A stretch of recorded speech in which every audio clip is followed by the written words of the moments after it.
তথ্যগত অসঙ্গতির জেরে শুনানি কেন্দ্রে বিপুল ভিড় বড় সমস্যা। ভোট শেষ করতে হবে এপ্রিলের মধ্যে। শুনানির দিন অনেক কমে এসেছে, আরো সময় পেলে চিন্তা ভাবনা করে কাজটা করা যেত। TV9 বাংলাকে বললেন সুব্রত গুপ্ত। ম্যাপড কেসগুলোর ওপর হিয়ারিং হয়েছে, তখন কিন্তু বাড়ি বাড়ি গিয়ে অনেক ক্ষেত্রেই এই শুনানিকে অ্যাভয়েড যাতে করা যায় সেটা সেই কাজটা করা হয়েছিল। কিন্তু লজিক্যাল ডিসক্রিপেন্সির কেসে সেই ব্যবস্থাটা নেই। একটা সেন্টারে আগে যা ভিড় হচ্ছিল তার 3 গুণ 4 গুণ ভিড় হচ্ছে এখন। সেটা একটা বড় সমস্যা, এটা তো নিশ্চয়ই। আর আমাদের এখানে এই সমস্যাটা হওয়ার আরেকটা কারণ হচ্ছে ইলেকশন সম্পূর্ণ করতে হবে এপ্রিলের মধ্যে, এবং তার ফলে তার মানে হচ্ছে যে আমাদের রোল ফাইনালাইজ করতে হবে তার আগে, অর্থাৎ শুনানির দিনটা অনেক কমে এসছে। কমে আসার ফলে সংখ্যাটা মানে শুনানি কেন্দ্রে সংখ্যাটা অনেক বেশি হয়ে গেছে।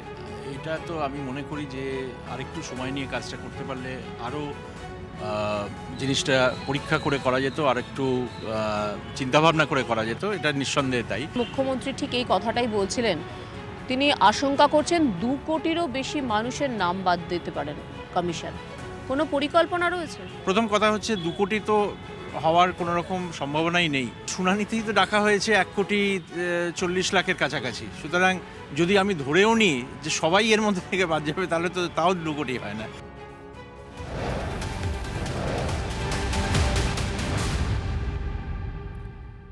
এদিকে এসআইআর শুনানির মাঝেই সামনে এলো লজিক্যাল ডিসক্রিপেন্সি এবং নো ম্যাপিং এর লিস্ট। ভাঙড় 2 নম্বর ব্লকে প্রকাশিত হলো তথ্যগত অসঙ্গতি ও নো ম্যাপিং এর তালিকা। প্রায় 54,000 ভোটারের তালিকা প্রকাশ। যাদের তথ্যে ভুল আছে তাদের নাম প্রকাশিত হয়েছে। শুনানি নোটিশ পাওয়ার আগেই তালিকায় নাম থাকা বা ভোটাররা সংশোধিত ডকুমেন্টস জমা করতে পারবেন বলে সূত্রের খবর। যদিও ভাঙড় 2 নম্বর ব্লকের অধিকাংশ লিস্টেড ভোটারই হিয়ারিং এর ডাক পেয়েছেন বলে খবর।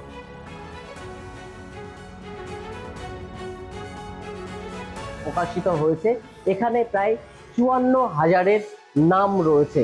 ভাঙড় 2 ব্লকে 3 লক্ষর কাছাকাছি ভোটার, তাদের মধ্যে এই 54,000 ভোটারদের নামের তালিকা প্রকাশ করা হয়েছে।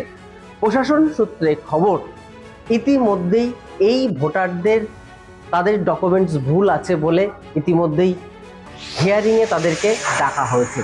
হিয়ারিংয়ে গিয়ে ভোটাররা তাদের ডকুমেন্টস সাবমিট করছে। ফলত এই তালিকার কি আদতে কোনো প্রয়োজন আছে, সেই প্রশ্ন এখন রাজনৈতিক মহল। সত্যজিৎ মণ্ডল, TV9 বাংলা, ভাঙড়।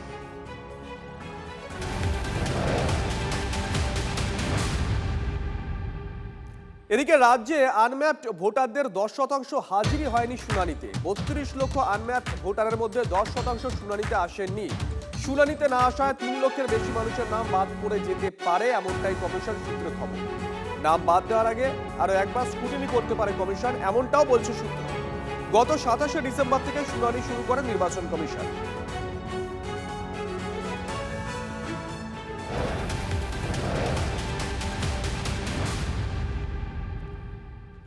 এদিকে এসআইআর এ 2 কোটি নাম বাদে চক্রান্ত চলছে বলে অভিযোগ করেন মুখ্যমন্ত্রী। যদিও তা খারিজ করলেন কমিশনের বিশেষ পর্যবেক্ষক সুব্রত গুপ্ত। 2 কোটি নাম বাদের কোনো সম্ভাবনা নেই। আনম্যাপড ভোটার এবং তথ্যগত অসঙ্গতির জন্য 1,40,00,000-এর কাছাকাছি ভোটারকে শুনানিতে ডাকা হয়েছে, দাবি সুব্রত গুপ্ত। প্রথম কথা হচ্ছে 2 কোটি তো হওয়ার কোনো রকম সম্ভাবনাই নেই। তার কারণ হচ্ছে যে নোটিশ হয়েছে 32 লক্ষ আনম্যাপড, আর মোটামুটি 1 কোটির কাছাকাছি লজিক্যাল ডিসক্রিপেন্সি। প্রচুর লজিক্যাল ডিসক্রিপেন্সির কেস আছে, প্রায় 50 লক্ষর কাছাকাছি, যেখানে নামের বিভ্রাট হয়েছে কোনো না কোনো। বাবা ব্যানার্জি, ছেলে বন্দ্যোপাধ্যায় লেখেন, বাবা দে লেখেন DY, ছেলে লেখে DE। এখন এটা তো কোনো কম্পিউটারই ঠিক করতে পারবে না, ম্যাচ করতে পারবে না। না, শুনানিতেই তো ডাকা হয়েছে 1,40,00,000-এর কাছাকাছি। সুতরাং যদি আমি ধরেও নিই যে সবাই এর মধ্যে থেকে বাদ যাবে, তাহলে তো তাও 2 কোটি হয় না। সুতরাং 2 কোটির প্রশ্ন নয়, প্রশ্নটা হচ্ছে যে এই 32 লক্ষর মধ্যে যারা আনম্যাপড ছিলেন তারা কতজন ম্যাপড হতে পেরেছেন, অর্থাৎ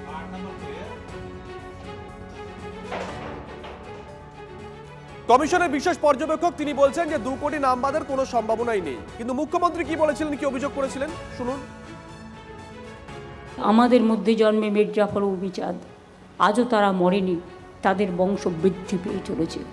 শুধু বৃদ্ধি পেয়ে চলেছে না, আজকে আমাদের লড়াই করতে হচ্ছে কৌরব পক্ষের সাথে, মানবতাকে লড়াই করতে হচ্ছে অমানবিকতার সাথে।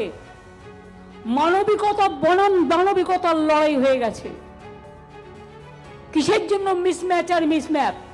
তুমি বাংলা জানো না, বড়াই করছো বাংলা ভাষাকে অসম্মান করে। মিসম্যাচ আর আজকে কি সুভাষচন্দ্র বসু বেঁচে থাকলেও তার নামটাও তাকে হিয়ারিংয়ে ডাকা হতো না? লজিস্টিক্যাল ডিসক্রিপেন্সি বলে তাকেও ডাকা হতো, কৈফিয়ত চাওয়া হতো আপনি ভারতীয় কিনা। চন্দ্রবাবুকে তো অলরেডি ডেকেছেন, 1,38,000 মানুষকে ডেকেছেন, এবং তার আগে 58 লক্ষ বাদ দিয়েছেন একতরফাভাবে। মোট সংখ্যাটা প্রায় 2 কোটি। মনে রাখবেন, 7 কোটি মানুষের মধ্যে যদি 2 কোটি বাদ চলে যায়, কত মানুষ অধিকার হারায়। তথ্যের অসঙ্গতি নিয়ে কমিশন এবং কেন্দ্রকে আক্রমণ করেন মুখ্যমন্ত্রী। এসআইআরে আনম্যাপিংকে বাংলা ভাষার অপমান বলে অভিযোগ করেন। নাম না করে মীর জাফর উমিচাঁদের সঙ্গে বিজেপি তুলনা করেন। কৌরবদের সঙ্গে লড়তে হচ্ছে, ক্ষমতা থেকে সরলে মানুষ পিছু ছাড়বে না, হুঁশিয়ারি মমতা বন্দ্যোপাধ্যায়ের। আমাদের মধ্যে জন্মে মীর জাফর উমিচাঁদ, আজও তারা মরেনি, তাদের বংশ বৃদ্ধি পেয়ে চলেছে। শুধু বৃদ্ধি পেয়ে চলেছে না, আজকে আমাদের লড়াই করতে হচ্ছে কৌরব পক্ষের সাথে, মানবতাকে লড়াই করতে হচ্ছে অমানবিকতার সাথে। মানবিকতা বনাম দানবিকতার লড়াই হয়ে গেছে। কিসের জন্য মিসম্যাচ আর মিসম্যাপ? তুমি বাংলা জানো না, বড়াই করছো বাংলা ভাষাকে অসম্মান করে। মিসম্যাচ আর মিসম্যাপ করে মানুষকে যন্ত্রণায় ফেলছো। এই যন্ত্রণা আগামী দিন তোমাদেরও ভুগতে হবে, জেনে রেখো। অন্যায় কখনো কাউকে ক্ষমা করে না, অন্যায়কে ক্ষমা করতে নেই। আজকে ভাবছো ক্ষমতায় আছো, কাল ক্ষমতায় থাকবে না, সেদিন জেনে রেখো মানুষ কিন্তু পেছু ছাড়বে না। যেখানে পালাও, মানুষ কিন্তু বলবে পালাবার পথ নাই, জো মাথে পিছে। বাংলার মানুষ জানে যে কে দানব, কে সবুজ ফাইল চুরি করে নিয়ে এসছে। ইডির উকিল কোর্টে বলছে snatch, file has been snatch. এটার মানে হচ্ছে, বাংলা মানে করলে দাঁড়ায় যে ইডির কাছ থেকে মুখ্যমন্ত্রী মমতা বন্দ্যোপাধ্যায় ফাইল ছিনতাই করে এনেছেন। প্রথম পশ্চিমবঙ্গবাসী আমরা পাচ্ছি এমন মুখ্যমন্ত্রী যিনি ছিনতাইবাজ মুখ্যমন্ত্রী। এর আগে আমরা মুখ্যমন্ত্রীর বিরুদ্ধে চোর, নানা রকম অপবাদ শুনেছি, কিন্তু ছিনতাইবাজ মুখ্যমন্ত্রী এর আগে ভারতবর্ষের কোনো মুখ্যমন্ত্রী পায়নি। ভারতবর্ষের কোনো রাজ্যের মুখ্যমন্ত্রীর বিরুদ্ধে এই অভিযোগ আসেনি। প্রথম আমরা দেখলাম অন ক্যামেরা ছিনতাইবাজ মুখ্যমন্ত্রী। ব্যাক টু ব্যাক আরো একটা বড় খবর, অত্যন্ত তাৎপর্যপূর্ণ। বিএলওর আইন ভাঙলে সিইও নিজে ব্যবস্থা নিতে পারবেন। বিধি মেনেই সিইওদের সেই এখতিয়ার দিল জাতীয় নির্বাচন কমিশন। সব রাজ্যের সিইওদের কমিশন চিঠি দিয়ে ইতিমধ্যে গোটা বিষয়টা জানিয়ে দিয়েছে।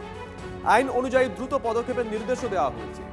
সিইও নিজে থেকে সুওমোটো মানে স্বতঃপ্রণোদিত অথবা ডিইও কিংবা ইআরও রিপোর্টের ভিত্তিতে যে কোনো পদক্ষেপ নেওয়ার সিদ্ধান্ত এবার নিজেই নিতে পারবেন। এর মধ্যে রয়েছে সাময়িক বরখাস্ত করা, বিভাগীয় তদন্ত শুরু করা অথবা এফআইআর দায়ের করার নির্দেশ। এতদিন সিইওকে বাদ রেখেও জাতীয় নির্বাচন কমিশন এই সিদ্ধান্ত নিত, এবার সেই স্বাধীনতা সিইওকে দেওয়া হলো। পদক্ষেপের পর অবশ্য কমিশনকে জানাতে হবে সিইওদের যে তারা কি ব্যবস্থা নিতে চলেছেন বা কি ব্যবস্থা নির্দেশ দিয়েছেন। আমাদের রাজ্যে মূল সমস্যা হচ্ছে ইআরও, এইআরওদের নিয়ে এবং ডিএমদের নিয়ে।